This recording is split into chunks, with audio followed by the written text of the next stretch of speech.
my name is Kiril, and today we are going to be making crepes. So the ingredients are really simple. You need 1 cup all-purpose flour, which I'm actually going to do right now. Alright. You kind of want to tap it on the side to make sure it's 1 cup. Alright, so I'm going to add that to the bowl.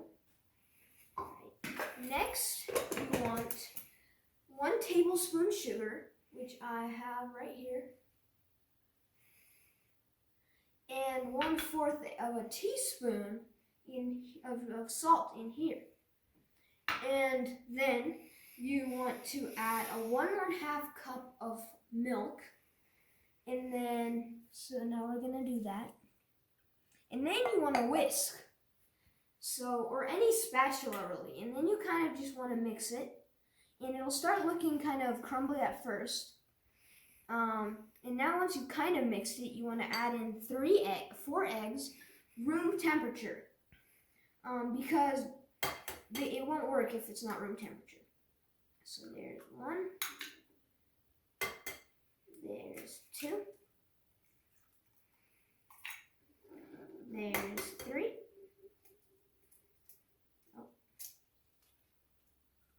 And here's 4. Alright, so now let's mix it all up. And it's going to start by looking like a big sloppy mess. But then you kind of just got to keep on mixing it.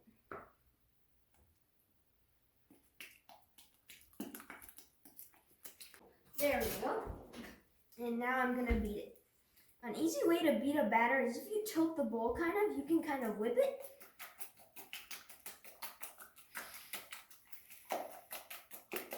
And so it looks really runny right now, but that's completely fine because the moment it touches the skillet, it'll instantly solidify. So you really want to mix it until it's kind of this runny batter. And then you need to add in 3 teaspoons of unsalted but melted butter. So I'm going to cut 3 teaspoons right here.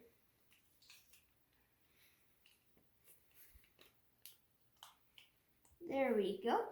So now I'm going to go melt it. Whisk it all in. And the butter kind of stops it from sticking to the pan, but you still have to add a little of olive oil to the pan back there.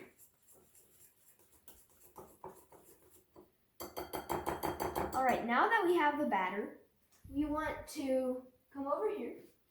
So the best, pan that you want to use is a very flat pan. This is a special pan that they use. So we're going to bring over the batter. And we use a soup ladle for this. And it's really simple. Yeah, we're going to start by heating up the pan. And I usually have it a little higher than medium.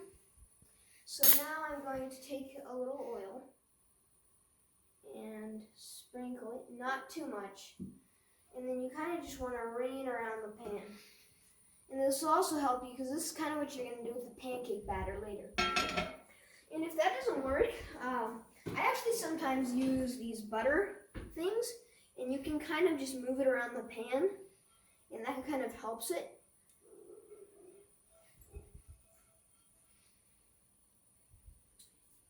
And if you ever put too much butter, you can always just move most of it to one side. And then if you have a bowl of some kind, like this, you can just pour it out. So yeah. You can't really see how much the oil is shriveling, but if you get up really close, you can kind of see how it's moving and shrinking and getting bigger. So to pour it, I usually like to hold it up in the air. And that's also why I like these flat ones, because they don't weigh too much. And then you're going to get 3/4 batter, and you want to pour it in one of the corners. What you do is you want to pour it around the whole thing. And so it kind of takes some time to get used to, but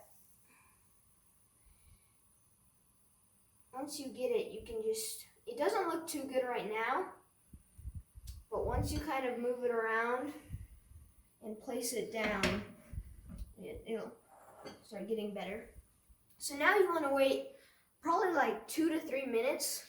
And also what you want to do is you want to constantly, once it starts getting browner on the edges, if you have like a rubber spatula or type of knife, you can kind of move it around the edges and keep it from sticking, from the edges sticking like this. Like use this rubber spatula and move it around all the edges. And it's fine if you accidentally break something, but yeah, it's pretty much, it takes around 2 to 3 minutes. Alright, so pretty much once it's starting to get ready, you can kind of move it across.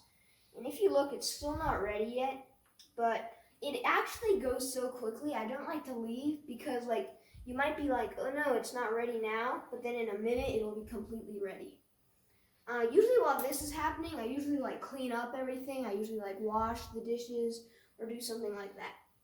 So now, believe it or not, once it's kind of gotten ready, so you can use spatulas to flip it, but believe it or not, I actually use my hands. So you don't want to touch the hot pan, but what you do is you kind of want to move it away from you, and then you just flip it, and if you miss it, you kind of move it to the side. So it's usually easier to flip if you put the handle where the handle is. Oh, and now you can see that is a little way browner, and that's a lot better. So yeah, once you get this brown on both sides, it's very easy to move off. And if it's still, and it's quite easy, like if it's brown, you can literally just kind of like move it off like that.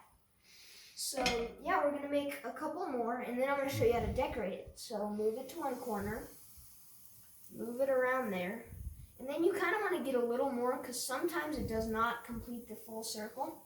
So like this, see, and then you kind of just go in and fill in the holes, and then boom.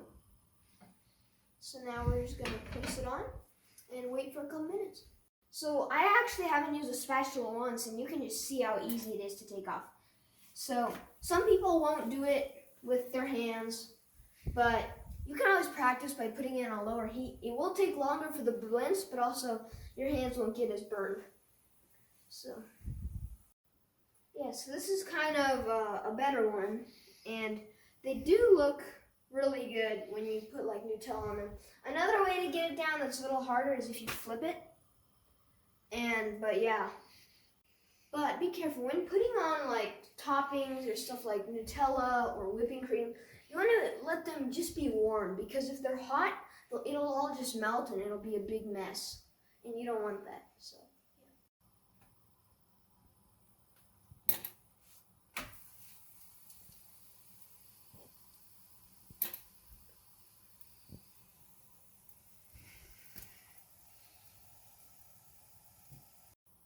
Alright, this one should be ready. And if you ever think one side's not ready, just flip it over again. But this looks very ready, so. And if you ever make a mistake like that, just move it over. Alright, so next we're gonna do toppings. Alright, this is my favorite part. It's when you get to put all the toppings on. And what I mean by toppings is like jams or Nutella or fruits and whipping cream if you have any. So pretty much we're going to start by taking one of these bunches, and we're going to make the first one Nutella. So let me quickly take this off. That's hard. Stop it. I can't open the lid. Okay, let me just... Alright, there we go. I'm going to throw this away quickly. So you can use a knife or a fork, but pretty much it doesn't matter how it looks on the inside, but you generally want to cover at least half of it with whatever you're making. Or kind of in like a line, like this. Alright, and then like you can really just hold one end and wipe it off. So next we're going to chop up some strawberries. So I'm going to move this. And here we have our strawberries. These are pre-washed, so they're nice. And alright, so you can take these and you kind of just want to chop off the top. This one still needs a little chopping off. And then you kind of want to chop them into slices. So kind of like thin slices like this. And then you kind of just lay it here. Mm.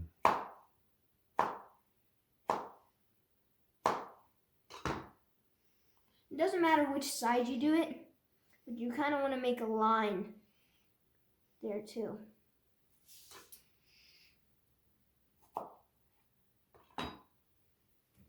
Like if you want thicker slices, you can do thicker slices. It really doesn't matter. But then what you can do is, I didn't put all the toppings because what you do is it doesn't matter which way you fold it. Like I usually do it like this, and then you fold it over like this.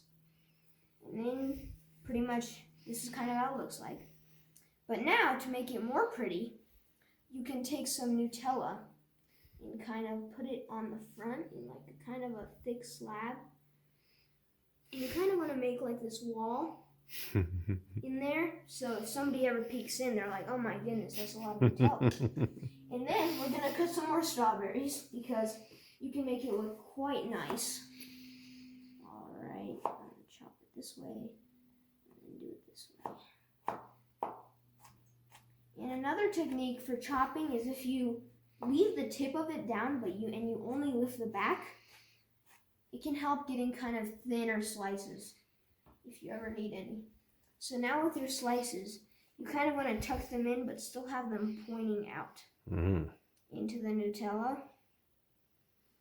And then I have some more over here.